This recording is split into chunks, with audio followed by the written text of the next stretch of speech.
सभी दोस्तों को गुड मॉर्निंग। इस यात्रा में हमने बद्रीनाथ जी के, माना गांव के और वसुधारा वाटरफॉल के दर्शन किए हैं और यहीं पर हम अपनी यात्रा को समाप्त करके अब हम वापस एक दूसरी नई यात्रा की तरफ चल रहे हैं, जो आज की यात्रा है हमारी कल्पेश्वर महादेव के लिए। चलिए चलते हैं। ऑल सेट दोस्तों, और अभी निकल पड़े हैं श्री बद्रीनाथ जी से नोएडा की तरफ। 10 बजे है, देखते हैं किस टाइम तक पहुंच पाते हैं। पहले थोड़ा सा कैमरे को ठीक किया जाए। क्षमा कीजिएगा कि मैंने बैग वैग नहीं दिखाया कि कैसे टांगा है।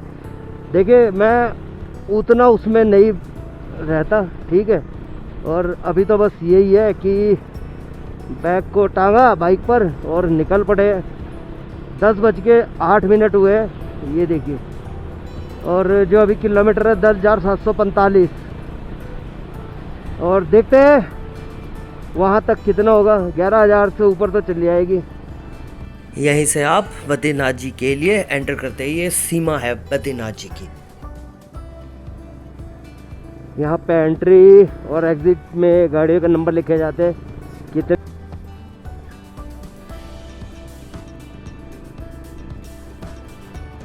ओह, अरे वाह दोस्तों, अभी बाइक स्किड हुई थी पीछे से टायर। इस यात्रा में हमने बहुत ही सुंदर नज़ारों का आनंद लिया, भगवान बद्रीनाथ जी के दर्शन किए और एक ऐसी यात्रा की वसुधारा वाटरफॉल की जो हम सोच भी नहीं सकते थे। और यहाँ से हम कल्पेश्वर महादेव के लिए एक अद्भुत यात्रा पर निकले हैं। और कुछ नहीं है दोस्तों, सिर्फ व्यवस्था की कमी है। आप कुछ भी कह लो, अगर व्यवस्था ठीक नहीं है ना तो इसी तरह से ही लोग परेशान होंगे। अब ये पूरा नीचे जाते जा रहे हैं, पूरा नीचे जाएंगे क्योंकि बद्रीनाथ जी बहुत ऊपर बैठे हैं। व्यू का एंजॉय कीजिए दोस्तों, आप व्यू देखिए। व्यू आप पहाड़ों को देखेंगे ना तो कुछ ना कुछ आपको लगेगा या किसी न किसी जैसे कोई कलाकारी है कि यानी कि किसी का फेस है। और पहाड़ों में सड़क निर्माण का कार्य हमेशा चलता ही रहता है, कभी बारिश की वजह से टूट जाती है, कभी लैंडस्लाइड की वजह से। दोस्तों, धूप निकलती है ना तो बहुत आराम से आप सफ़र कर सकते हो किसी भी रोड पे। अगर धूप नहीं है ना, बारिश है या बर्फ़ है, तो थोड़ा मुश्किल हो जाता है सफ़र करना, बाइक हो चाहे गाड़ी हो। लेकिन जैसे अभी है, अगर यहाँ पे बर्फ़ हो तो वो पिघल जाएगी, तो आपको जाने में कोई परेशानी नहीं होगी। वो देखिए दोस्तों, वो अभी तो सड़क के ऊपर काम चल ही रहा है यहाँ पे।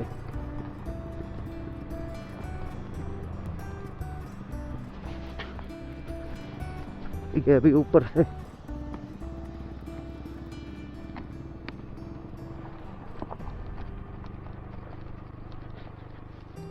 पहाड़ देखो दोस्तों, कितने ऊंचे ऊंचे हैं।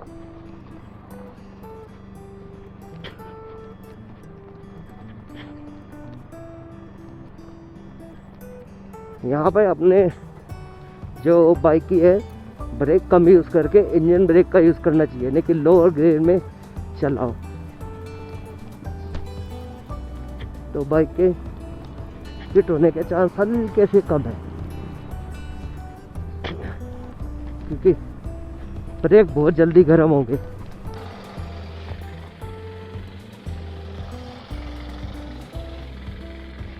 वो देखिए दोस्तों, ऊपर काम कहाँ पे काम कर रहे हैं।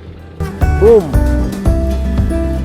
यहाँ के जो व्यूज़ है ना, इससे मन को बहुत शांति मिलती है। पहाड़ इतने ऊंचे ऊंचे हैं ना कि आपको एक शांति का एहसास भी होता है। जब आप पहाड़ों में आते हैं, यहाँ पर हरियाली देखते हैं, ऊंचे ऊंचे पहाड़ देखते हैं, सुकून देखते हैं, तो मन को है ना एक बहुत ही आनंद महसूस होता है कि चकाचौंध से हम दूर एक अजब ही स्वर्ग में आ गए हैं। वो ऊपर से आया वहाँ से। जब दोस्तों आप फर्स्ट टाइम जाते हो ना कहीं भी, तो आपको टाइम लगता है। जैसे ही आपको पता चल जाता है ना अच्छा रास्ते ऐसे ऐसे हैं, तो उसके बाद आप अपने प्रिपेयर करते हो कि हमें किस टाइम निकलना है, किस टाइम कहाँ पे पहुँचना है, कितने ब्रेक लेने हैं। जैसे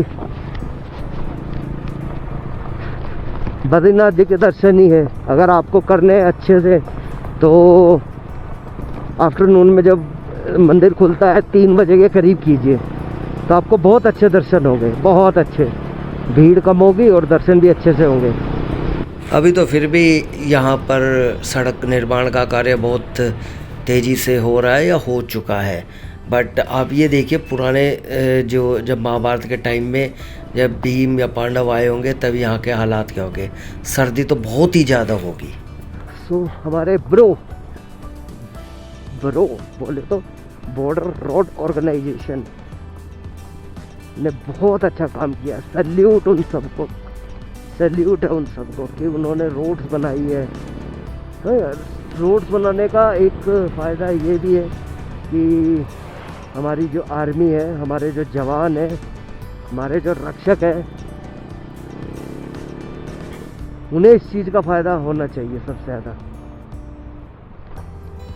हम लोगों को तो होगा पर साथ में उनको भी बहुत ज़्यादा फ़ायदा होगा। चमोली 80 ऋषिकेश 286 306 हरिद्वार, यानी कि 6 किलोमीटर तो आ गए हम।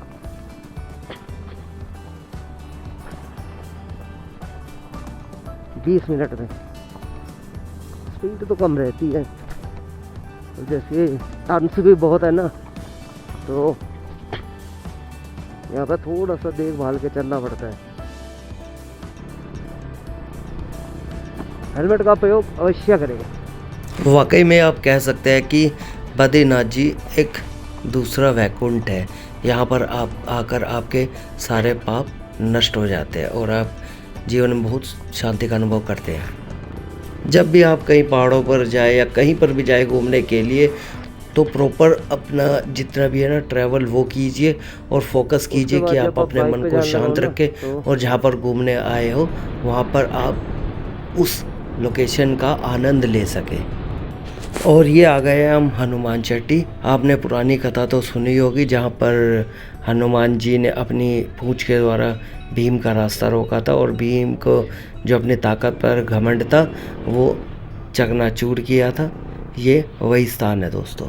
ये सब चीज़ें हमारे यहाँ ग्रंथों और पुराणों में सब लिखी हुई है, कोई मनगढ़ंत कहानियाँ नहीं है। और ये मेरी इस यात्रा का सबसे बेस्ट व्यू है। व्यू तो सारे ही अच्छे थे पर ये मुझे सबसे ज़्यादा बेस्ट लगा। सो दोस्तों आपको व्यू दिखाता हूँ। व्यू देखिए कितना ज़बरदस्त है, अल्टीमेट व्यू, अल्टीमेट। अभी दिखाता हूँ आपको रियर कैमरे से। ये साफ सड़क, ऊंचे ऊंचे पहाड़ और एक ग्लेशियर से आता पानी।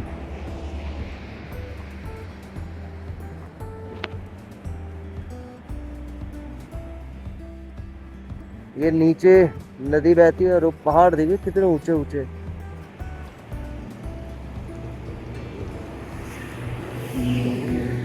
तो करण प्रयाग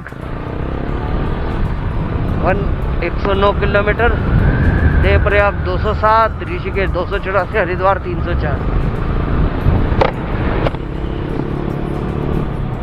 अभी तो रास्ता बहुत लंबा है दोस्तों, आप व्यू का एंजॉय कीजिए। अगर व्यू अच्छे लगे तो प्लीज़ वीडियो को ज़्यादा से ज़्यादा शेयर कीजिएगा, ज़्यादा से ज़्यादा अपना प्यार दीजिएगा। हमारा भारत भी खूबसूरती में किसी से कम नहीं है। यहाँ पर सब नेचुरल ब्यूटी है, ना कि यहाँ पर इंसानों द्वारा कोई ब्यूटी के लिए कुछ काम किया गया। बस हाँ, इंसान अपना मतलब पहाड़ों में भी आने तो पहाड़ आते तो है, लेकिन उसके बाद भी जल्दी है जाने की। और आप यहाँ पर किसी भी मंदिर के दर्शन करेंगे ना तो आपको सबसे बेस्ट व्यू दिखेंगे अपनी यात्रा पर। मेरे मन की तो यही इच्छा है कि सबसे पहले तो अपने पूरे भारत के दर्शन किए जाए।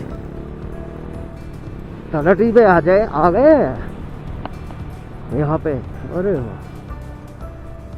अभी तो और नीचे जाना है, और नीचे जाना है।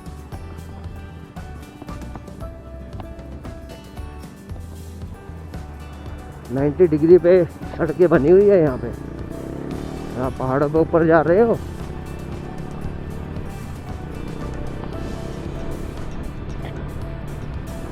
अभी तो कैमरा बंद करता हूँ, फिर आपको दिखाता हूँ और भी। ये देखिए पानी रोका हुआ है, डैम बनाया हुआ है।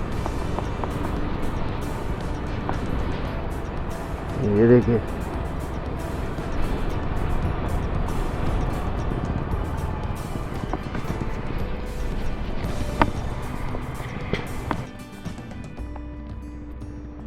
इस ब्रिज पे जाना है। वाह,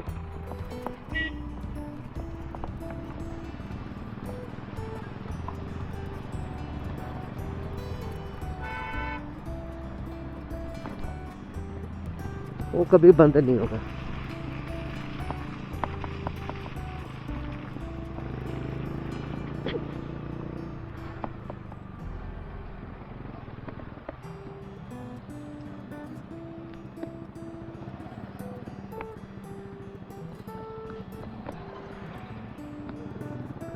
धन्यवाद जी।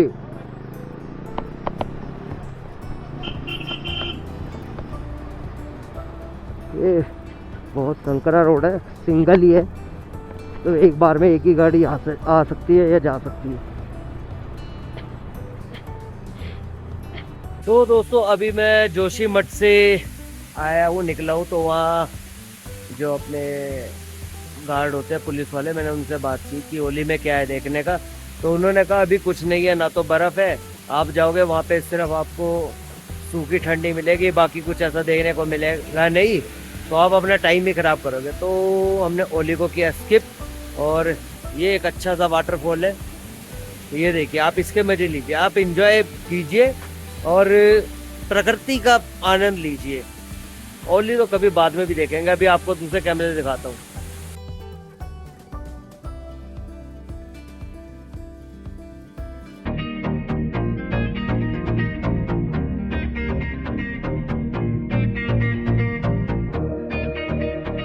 वहाँ उन पहाड़ों पे अभी बर्फबारी हो रही है। सिर्फ जब आप दोस्तों जोशीमठ से निकलते हैं तो उसके बाद हेलांग विलेज आता है, वहीं से कल्पेश्वर महादेव जी का रास्ता जाता है, जो कि 13 किलोमीटर का है। सड़क नाम के कहने की है, कोई सड़क नहीं है, टोटली ऑफ रोडिंग है, बट रास्ता बहुत ही सुंदर है, बहुत ही सुंदर। और जोशीमठ से ही हमारी नीति वैली का रास्ता भी निकलता है, जो बहुत ही अच्छी है। तो आप नीति वैली भी जा सकते हैं, और यहाँ पर आपको हरे भरे पहाड़ के साथ साथ जैसे आप नीति वैली की तरफ जाते हैं तो आपको बिल्कुल सूखे पहाड़ भी मिलेंगे यहाँ पे, जो एक अलग ही अद्भुत आनंद होगा यात्रा का। करेंगे वो भी, अभी नहीं, फ्यूचर में प्लानिंग है कुछ नीति वैली जाने की भी, तो वहाँ भी जाएंगे। अक्सर आपको पहाड़ों पर बाइकों से लोग यात्रा करते हुए नज़र आते होंगे। देखिए ये काफ़िला है, ये एक बहुत ही अच्छा एक्सपीरियंस है बाइक का राइडिंग करने का, मुझे तो बहुत अच्छा लगता है। आपको लगता है तो प्लीज़ आप कीजिए ज़रूर। सो दोस्तों, स्वर्ग देखना है तो पहाड़ों में तो आना ही पड़ेगा, और बाइक से अच्छा क्या मिल सकता है आपको, जो आपको खुली आंखों से स्वर्ग के दर्शन कर सके। प्रकृति का आनंद लीजिए दोस्तों, इससे अच्छा क्या मिलेगा।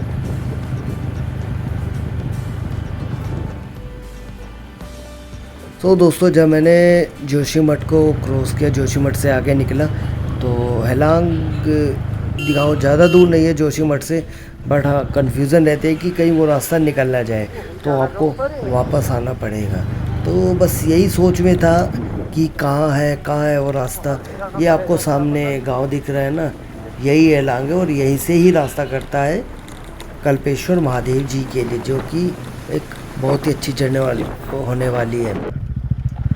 तो दोस्तों ये हेलांग से एक रास्ता कटता है कल्पेश्वर के लिए, यहीं से बस आपको राइट होना है, और रोड थोड़ी ख़राब है, बट चलते हैं अभी धीरे धीरे, आपको सारी अपडेट दूंगा। तो दोस्तों कल्पेश्वर महादेव जी को कल्पनाथ नाम से भी जाना जाता है। हर शिवरात्रि पर यहाँ पर एक विशेष मेला लगता है, और इस मंदिर में भगवान शिव के जटा रूप में पूजा की जाती है। यहाँ पर एक छोटी सी गुफा है, और उसी में ही मंदिर गर्भगृह में स्थित है, और यहाँ पे फ़ोटो खींचना मना है, लेकिन आप अपनी नेत्र रूपी कैमरे से उस जगह की दिव्यता और भव्यता को अपनी आंखों में और अपने मन में बसा सकते हैं। यहाँ पे रोड वोड नहीं बना हुआ है, ऐसे ही जो पहाड़ियों में रोड कर देते हैं ना, बस प्लेन वैसा ही है। हाँ, प्रकृति के रंग आपको जून मिलेंगे, देखिए, वाह, छोटी छोटी चिड़िया, रंग बिरंगी चिड़िया, रास्ता आप देख सकते हैं बहुत ही टूटा फूटा है, मतलब टोटली ऑफ रोडिंग है, बट आप इस रास्ते का एंजॉय करते हुए कल्पेश्वर महादेव के दर्शन करने के लिए जा सकते हैं। तो दोस्तों रास्ता थोड़ा उबड़ खाबड़ है, तो प्लीज़ मैनेज कर लेना।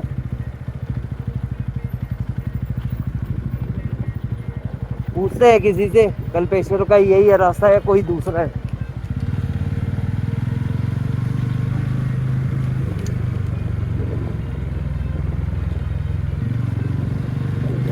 बताने वाले तो मिल जाते हैं, ऐसा नहीं है ना नहीं।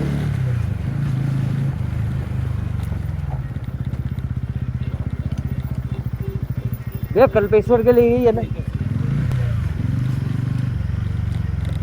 लास्ट घाटी है ये, और यहीं से ही हमें वापस आना पड़ेगा। चलो कोई नहीं, चलते हैं। रोड का काम तो चल रहा है ना, ऐसा नहीं है ना चल रहा है। ये देखिए साथ में नदी, गंगा जी का साथ हमने छोड़ा नहीं है।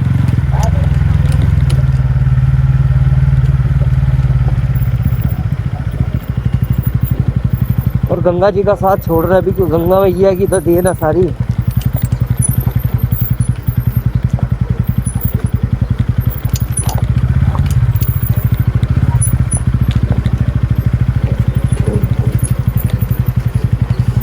चलो चल ही लेते हैं।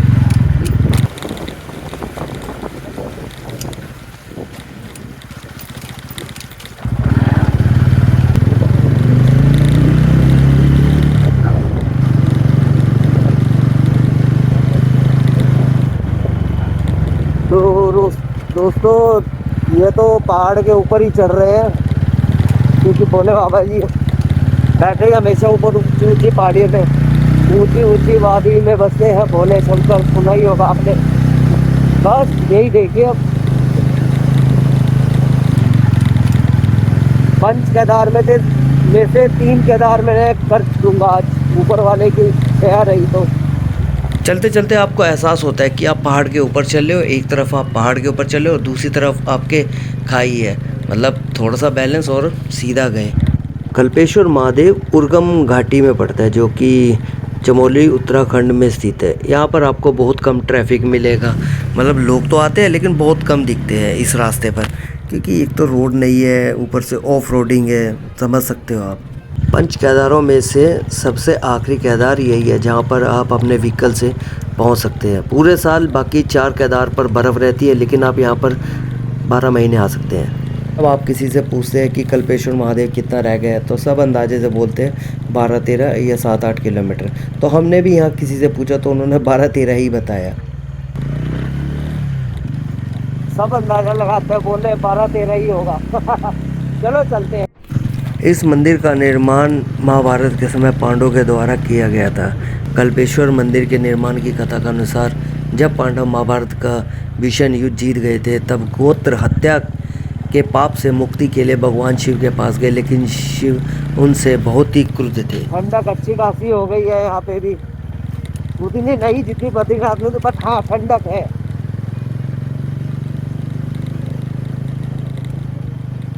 रास्ते में अभी कुछ लोग ही दिखे हैं जो कल्पेश्वर महादेव जी के दर्शन करके आए होंगे। ऊंचाई बढ़ती जा रही है, देखिए कट।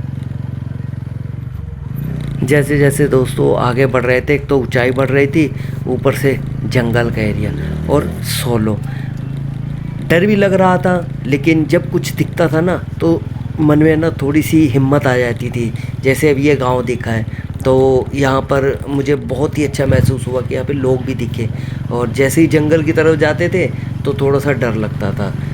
अब जैसे ही जंगल में मुझे ये व्हीकल दिखा तो मेरा थोड़ा सा डर भाग गया और मैं आगे बढ़ता चला गया कि हाँ पीछे कोई है मेरे। कल्पेश्वर मंदिर में भगवान शिव के बैल रूपी अवतार की जटाएं प्रकट हुई थी। बैल का जो भाग भीम ने पकड़ लिया था वह केदारनाथ मंदिर में स्थित है। अन्य 3 केदारों में मध्य महेश्वर में नाभि, तुंगनाथ में भुजाएं और रुद्रनाथ में मुख आते हैं। कल्पेश्वर मंदिर को 5 केदारों में से 5वां या अंतिम केदार रूप में जाना जाता है। ये जो कल्पेश्वर मंदिर का रास्ता है ना दोस्तों, बहुत ही एडवेंचर भरा है। एक तो आप ऊंचाई पे जाते रहते हो और साथ में ही आपको जंगल से गुजरना पड़ता है।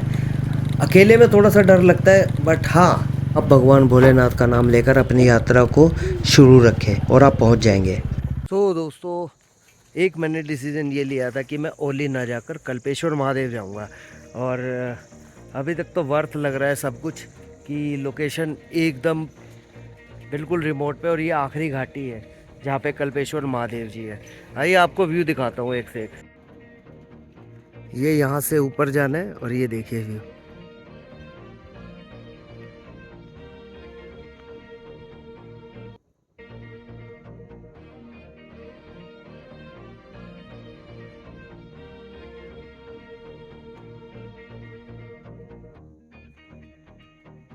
रास्ता एकदम सुनसान है, जंगल वाला रास्ता है, पहाड़ी की ऊंचाई पे। ये आखिरी घाटी है, यहाँ पे कल्पेश्वर महादेव जब आते हैं। और कह लीजिए कि वर्थ है। ओली से अच्छा मुझे ये रास्ता लगा है। तो देर ना करते हुए चलिए चलते हैं दोस्तों। रास्ता मैं आपको दिखा रहा हूँ। मेरा एक्शन कैम है वो ख़राब, उसकी मेमोरी फुल हो चुकी है। मेरे पास एक्स्ट्रा डाटा कार्ड नहीं है, तो अभी ये मोबाइल से बना रहा हूँ। जो भी देखे तो प्लीज़ मैनेज कर लेना दोस्तों। चलो आपको कल्पेश्वर नाम का अर्थ भी बता देता हूँ। हिंदू धर्म में कल्प वृक्ष को स्वर्ग का सबसे महत्वपूर्ण वृक्ष माना जाता है। इस वृक्ष को भगवान श्री कृष्ण अपनी पत्नी सत्यभामा के कहने पर स्वर्ग लोक से पृथ्वी लोक पर लेकर आए थे। पृथ्वीवासियों के लिए यह वृक्ष वरदान देने वाला होता है। प्राचीन समय में वृक्ष की इसी भूमि पर कल्प वृक्ष हुआ करते थे। यह महान ऋषि दुर्वासा ने इसी जगह पर कल्प वृक्ष के नीचे बैठकर बहुत समय तक ध्यान लगाया था और तपस्या की थी। तभी से इस स्थल को कल्पेश्वर के नाम से जाना जाने लगा।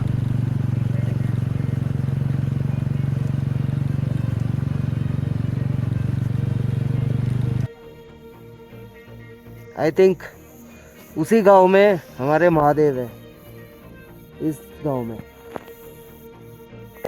कल्पेश्वर महादेव की छोटी सी यात्रा में आपको टोटली रोड ऑफ रोडिंग मिलेगा। तो आपको वाटर क्रॉसिंग भी मिलेगी जिसके बीच से आपको जाना है। वाटर स्ट्रीम है छोटी बट थोड़ी गहरी है। अभी वहाँ पर पुल बनाने का काम है। बट हाँ, बहुत मज़ा आता है कि एक छोटी सी यात्रा में आपको बहुत कुछ एंजॉय करने को मिलता है, ऑफ रोडिंग का भी, और यहाँ पे वाटर स्ट्रीमिंग भी है, सुंदरता है, बहुत कुछ चीज़ें हैं।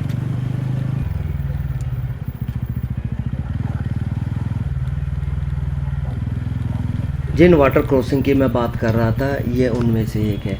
ये देखिए, ये आ गई है, छोटी बट गहरी है। ये थोड़ी बड़ी है, पानी बिल्कुल साफ़ है पर ठंडा ठंडा पानी, मज़ा बहुत आता है। चलिए क्रॉस करते हैं इसे भी। ये देखिए, यहाँ पर सीमेंट मिक्स करने के लिए मशीन रखी है और यहीं पर ब्रिज बनाने का काम चल रहा है। तो भविष्य में यहाँ पर भी आपको ब्रिज मिलेगा।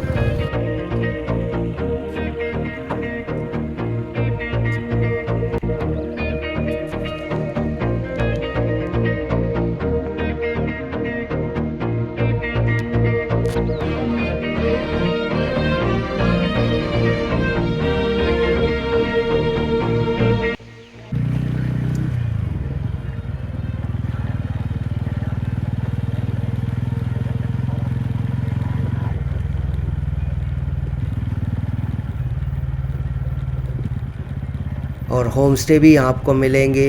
होम स्टे नहीं, काफ़ी होम स्टे है, मतलब आप रह सकते हैं। क्या सुंदर गांव है दोस्तों, गजब। अरे वाह,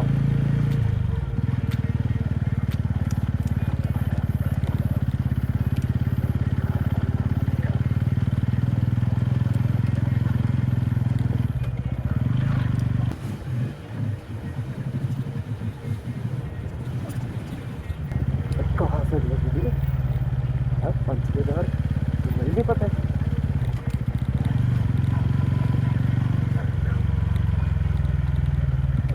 ये दोस्तों दूसरी वाटर क्रॉसिंग थी और ये थोड़ी सी गहरी थी। इसे पार करने में मेरा पैर नीचे रखा गया था।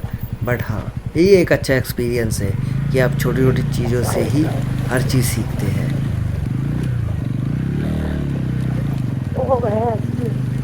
भर गया पानी भाई। और इसके बाद के नज़ारे ने तो जैसे मेरी आंखें ही खोल दी। क्या हरियाली थी और क्या सुंदर रास्ता, मनमोहक, दिल छू लिया इस जगह ने मेरा। सही बताऊं तो दोस्तों, मैं तो यही सजेस्ट करूंगा कि आप आए और कल्पेश्वर महादेव के दर्शन जरूर करें। चलो दोस्तों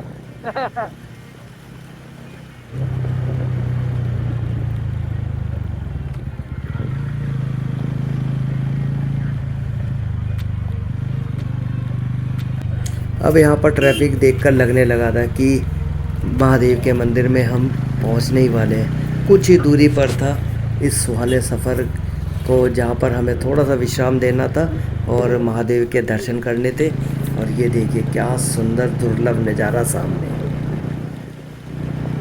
वाह, हर हर महादेव। इस सुंदरता को मैं इस कैमरे से जस्टिफाई नहीं कर पाऊँगा, क्योंकि जब तक आप अपनी आंखों से इस दुर्लभ नज़ारे को देखेंगे नहीं, महसूस नहीं करेंगे, तब तक आपको समझ नहीं आएगा।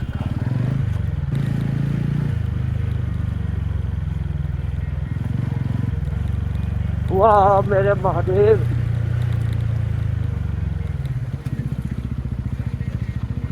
भाई लोकेशन बड़ी ज़बरदस्त है भाइयों, एक बार जीवन में आओ। बहुत खूबसूरत है, बहुत खूबसूरत है। आइए आपको दिखाता हूँ जाने का रास्ता। ये देखिए,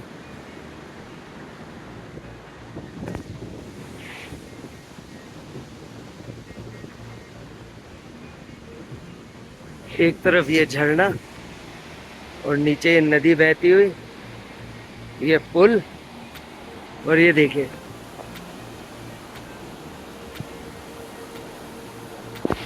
चलिए चलते हैं।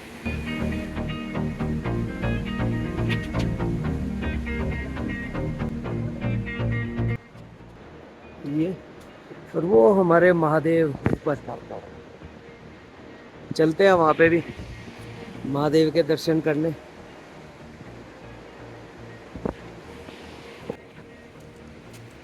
सीढ़ियाँ हैं, ज़्यादा नहीं है, थोड़ी है, इतनी तो चढ़ी जा सकती है।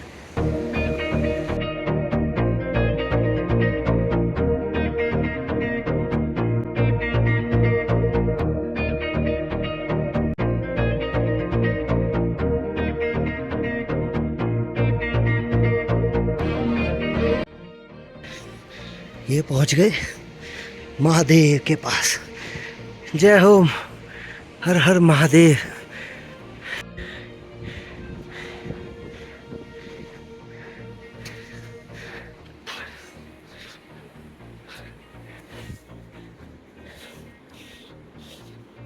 ये है मंदिर परिसर, लिखा हुआ है कि पे जूते चप्पल यही उतारे। चलो उतार के चलते। तो दोस्तों पूजा तो हो गई है। ये हमारा कल्पेश्वर जी का मंदिर है, जहाँ पे भगवान भोलेनाथ के जटाओं की पूजा होती है। पंडित जी ने मना कर दिया अंदर की वीडियो बनाने से। चलिए मैं आपको वॉक अराउंड करा देता हूँ मंदिर।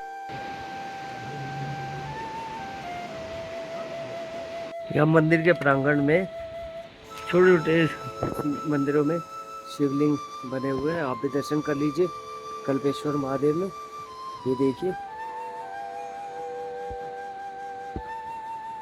जैसे हमारे केदारनाथ जी में है शिवलिंग, ये बिल्कुल वैसे ही है। और ये शिवलिंग का समूह, ये हमारे नंदी जी, आप भी दर्शन कीजिए। यहाँ पे पूजा की सिर्फ एक ये छोटी सी दुकान है। तो दोस्तों दर्शन कर लिए, अब चलने की तैयारी है। 13 किलोमीटर दूर पड़ता है ये, हिंगल आई थिंक समथिंग करके कोई जगह है, नाम मैं बताऊंगा दोबारा आपको थोड़ी।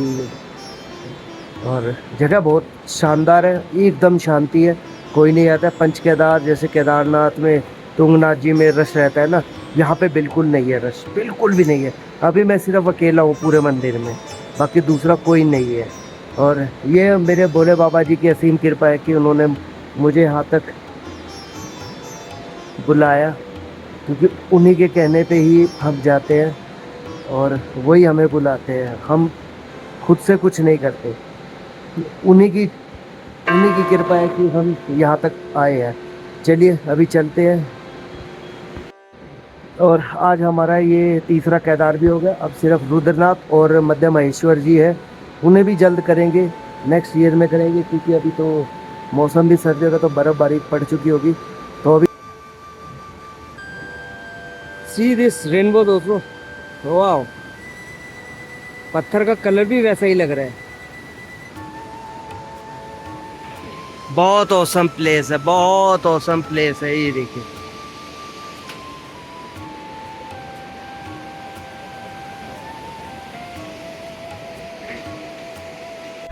तो दोस्तों देखिए, क्या आप स्विट्जरलैंड वगैरह जाते हैं क्या? अपने भारत का कम है कहीं? ये देखिए,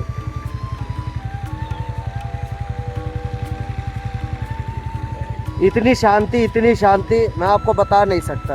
अगर आपको शांति चाहिए और आना है तो आप यहाँ भी आ सकते हैं। होम स्टे वगैरह बहुत है, आराम से आपका 2 या 3 दिन आराम से बीत सकते हैं। कल्पेश्वर महादेव जी के दर्शन कीजिए और अपनी यात्रा को सुगम बनाइए। चलिए चलते हैं अभी। तो दोस्तों व्यू देखिए आप, क्या शानदार है। और पीछे दिखाता हूँ, वहाँ देखिए ऊपर बर्फ़ पड़ रही है ऊपर।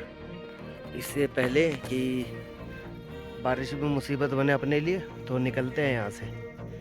तो जब आप बद्रीनाथ से आए तो ये ब्रिज पड़ता है पीपल कोटी से पहले। यहाँ पे गरुड़ देव जी का मंदिर है, तो यहाँ पे आप दर्शन जरूर करें। और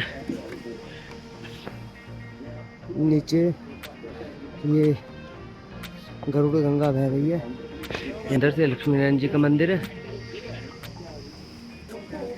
तो दोस्तों जब आप बद्रीनाथ जी के दर्शन करें तो यहाँ पे दर्शन जरूर करें। और यहीं पे ये गरुड़ देव जी का मंदिर है। और एज़ पर यहाँ के जो लोकल है वो बोलते हैं कि आपने बद्री विशाल जी के दर्शन करें और उसके बाद गरुड़ जी के करो तो आपकी यात्रा संपूर्ण होती है। और यहीं से नीचे गरुड़ गंगा बहती है, तो वहाँ से गरुड़ शिला मतलब काले रंग का पत्थर ले जा सकते हैं और उसकी पूजा करें डेली गरुड़ जी का नाम लेके, तो आपको उससे बहुत फ़ायदा मिलेगा। तो अभी ना देर करते हुए हम भी निकलते हैं यहाँ से, मिलते हैं आपसे।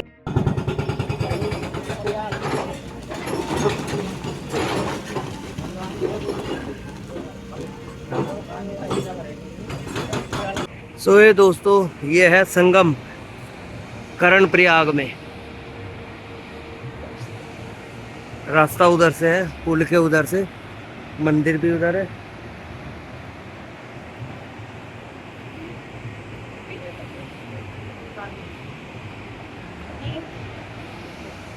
तो दोस्तों ये है रुद्रप्रयाग का संगम। ये व्यू पॉइंट बनाए हुए हैं, नीचे जाके आराम से आप मंदिर में भी दर्शन कर सकते हैं। और नीचे देखिए एक तरफ कितना साफ जल और एक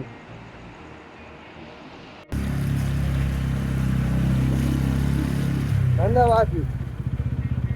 तो दोस्तों जब आप केदारनाथ की तरफ से आते हैं ना, तो यहीं पे आपको संगम मिलता है। ये जो टनल है, इसके बाद अगर आप उधर से आ रहे हैं तो आपके पड़ेगी लेफ्ट साइड में, इधर से जा रहे हैं तो आपको पड़ेगी राइट साइड में। तो दोस्तों बाइक चल चुकी है 11,328। हेलो दोस्तों, मैं घर पहुंच चुका हूँ। रात तकरीबन 1:30 बजे पहुंचा। उसके बाद आते ही सो गया। सुबह मॉर्निंग में उठा, नहाया वगैरह, खाना वाना खाया अच्छे तरीके से, तब तैयार हुआ। तो अभी वीडियो डाल रहा था तो सोचा थोड़ा सा वीडियो को एंड कर दिया जाए। और तकरीबन यहाँ से नोएडा एक्सटेंशन से बद्रीनाथ का जो ट्रिप है वो तकरीबन 1138 किलोमीटर का है। और वहाँ पर हमने बद्रीनाथ जी के दर्शन किए, माना गांव भी घूमा और वसुधारा वाटरफॉल भी देखा। और साथ में आते हुए हमने कल्पेश्वर महादेव जी के भी दर्शन किए। अगर आपको वीडियो अच्छी लगे तो प्लीज़ चैनल को सब्सक्राइब कीजिएगा, वीडियो को लाइक कीजिएगा और ज़्यादा से ज़्यादा शेयर कीजिएगा ताकि हम भी अपनी फैमिली को थोड़ा बढ़ा सकें। सो मिलते हैं आपसे नेक्स्ट वीडियो में। बाय दोस्तों।